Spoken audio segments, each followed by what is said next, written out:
The last time I saw Ben Shapiro, he was getting crushed on the BBC. Embarrassed massively. I mean, he ends up flipping out, losing it, and hangs up. Calls a guy a lefty. The guy is not a lefty at all. If he knew anything about British politics, he didn't know what he was talking about.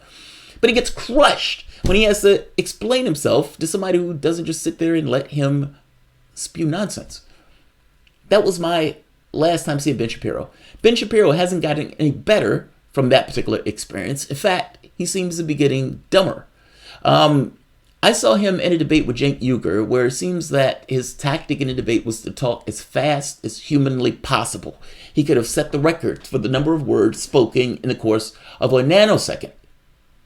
Speaking fast is not the same thing as saying anything of substance. It's just you speaking fast. However, debates are not always won necessarily by the side with the best argument, but stylistically. I'm not saying you want to debate, I'm just saying. I want to go to something he said. There have been times where I've wanted to do videos with Ben Shapiro, but I didn't necessarily want to waste a huge amount of time with Ben Shapiro because it's Ben Shapiro. He doesn't. Put it this way: his content doesn't do anything for me. Let's say it that way. But sometimes he says really ludicrous things, and this is one of those times. Welcome to the Soapbox. Let's talk Shapiro.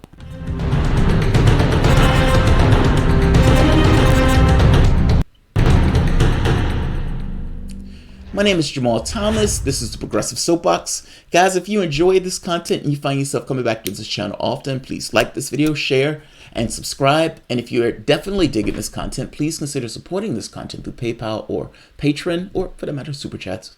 YouTube is an untrustworthy actor in this process. No, I don't like saying this, but it is what it is. No point in complaining about it. Take your medicine.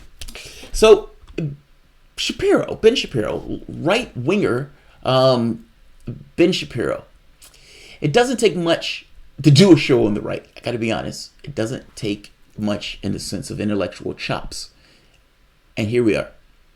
Ben Shapiro is talking about essentially poor people. He's not a big fan of poor people. He's talking about poor people.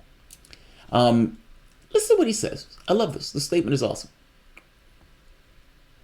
It doesn't make logical sense, but it's awesome.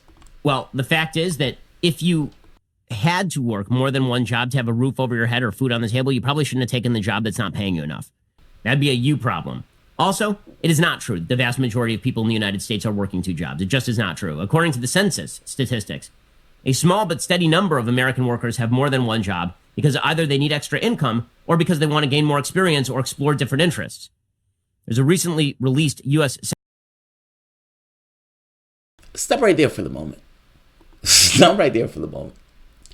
It is not true that most Americans work two jobs. I don't know who said that. I don't know who said that it's true that most Americans work two jobs. But if you have a large number of them, that in and of itself kind of hits at a problem of why do you have a large number of people in your country needing to work two jobs? And then to take the other ludicrous position of, and I need to stop saying ludicrous, but to take the other position of, if you're working two jobs, then maybe you shouldn't have taken the job that wasn't paying you enough.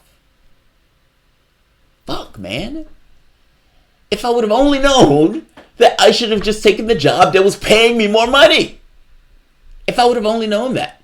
I mean, man, that would solve so many issues. Think of all the people in this country that are working two jobs. If they had that little bit of information that Shapiro just dropped here, that knowledge bomb, they could have saved themselves all sorts of trouble. Fact is that if you had to work more than one job to have a roof over your head or food on the table, you probably shouldn't have taken the job that's not paying you enough. Yeah. That's right, Ben. You should have taken the job that was paying you enough. Because what? That job is going to come out and find you. And I had to tell Ben this, but look, the capitalistic system is built in a way that you need to work in order to eat. Meaning, you have to choose a plantation. Like, it really boils down to that. You may have some level of choice in regards to where you try to work and everything else, but you don't have absolute choice in that. And this notion that you should have just taken the job that was paying you more is nonsense. What job is paying you more? You believe that the guy that's working at McDonald's is working at McDonald's because he wants and loves to work at McDonald's, that is a rewarding career choice of an individual working at a fast food company getting paid shit and piss? You believe that? You think that's a rewarding position for a human being with all the powers and the faculties of a human being to be dropping french fries? And that person says, this is what I want. He should have taken Ben Shapiro's advice and just taken some other job that would have paid him more. That's absurd. And by the way, it doesn't even make sense in a logical sense.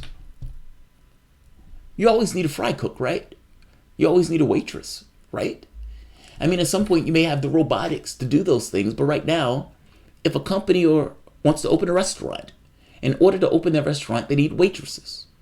Who are the waitresses if nobody is taking that job?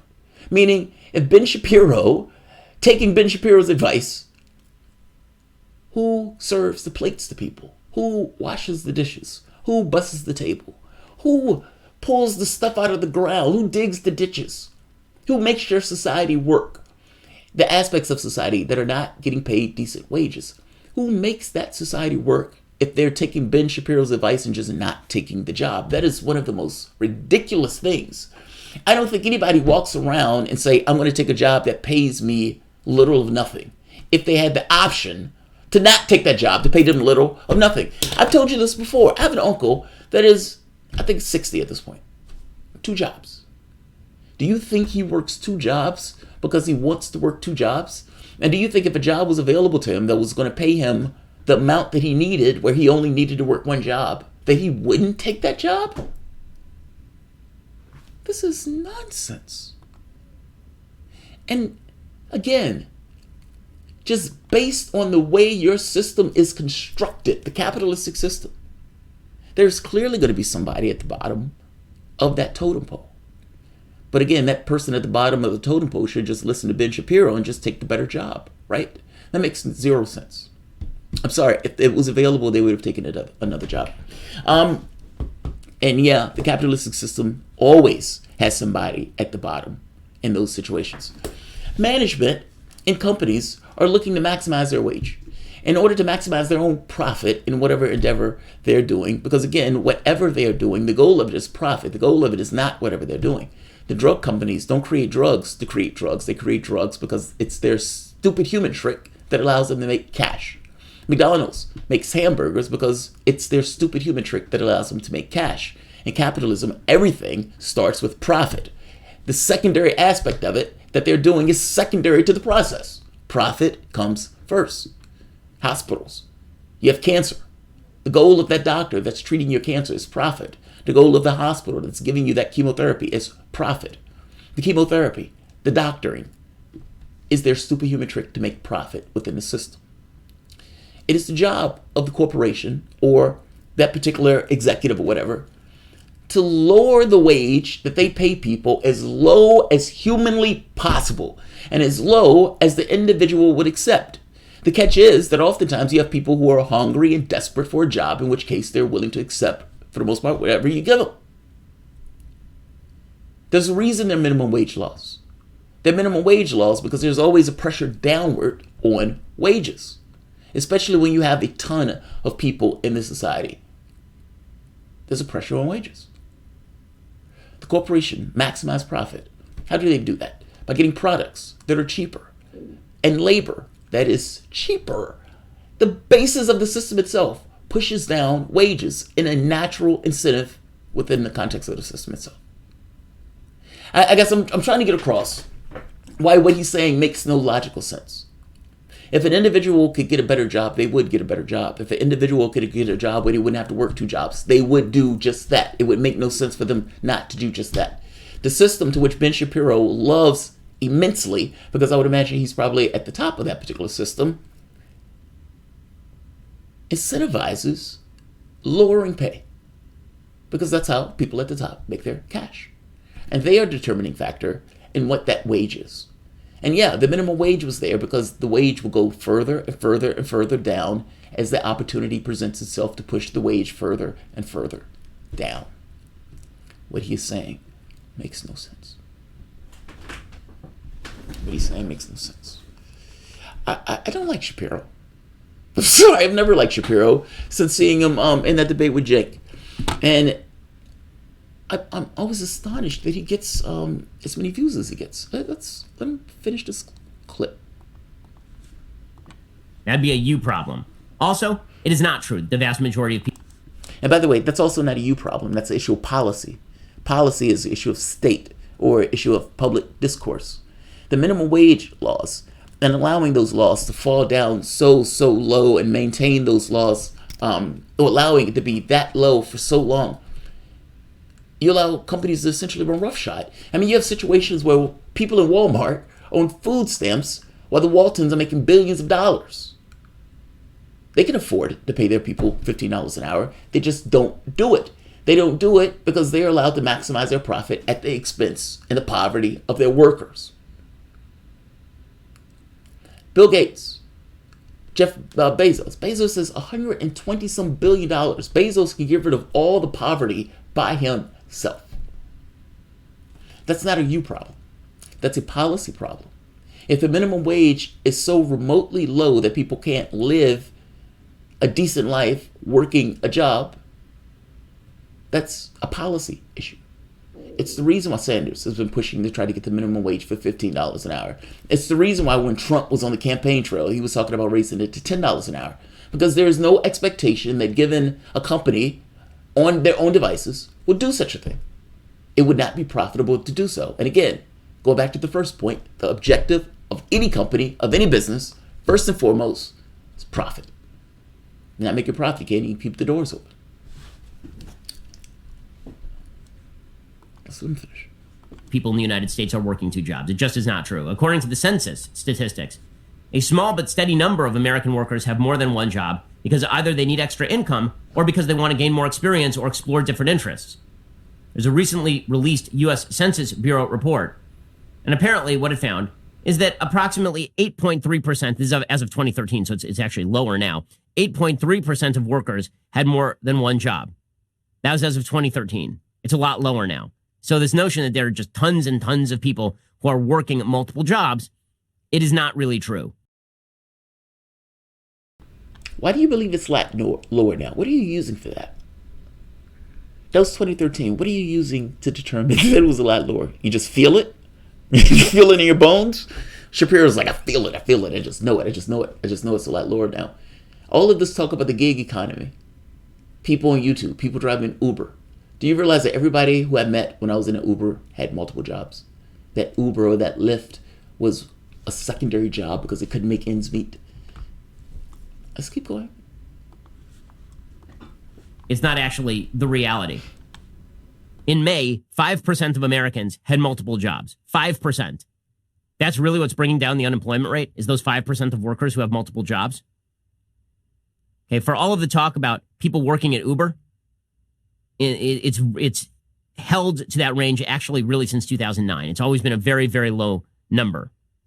So this, again, is just a lie. It is also this bizarre idiocy that you can dictate to the economy what the economy ought to do. Every time everybody tries to dictate to the economy what it ought to do, the economy fights back because it turns out the aggregate knowledge of the market economy knows more than you do.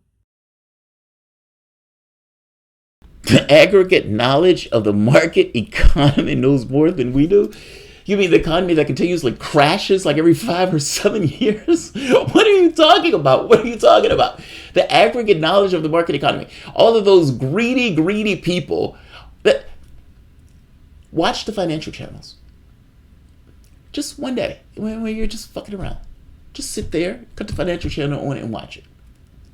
They look at the world purely through the lens of profit. I was watching CNBC when Boeing jet fell out the sky. Do you know what they said on this show? Wow, people are going to lose some money on this. Boeing needs to explain why their planes are falling out the sky. But it was through the lens of profitability. I mean, Boeing has to sell their airplanes. I remember the conversation with Ralph Nader. The aggregate knowledge of the market economy? Are you serious? You believe that all of these greedy people have the best interests and know what they're doing. Do you realize when the market crashed, when it came to a dead still back in 2007, 2008, do you think they were calling for that crash? Do you believe that the aggregate knowledge of the market economy that knew what it was doing a day before the crash took place? Did they know that the crash was going to take place? No, they didn't. The aggregate knowledge of the market economy didn't know what the fuck it was doing. It crashed the economy because it was a bunch of greedy people, full of corrupt, greedy people, ensconced in fraud.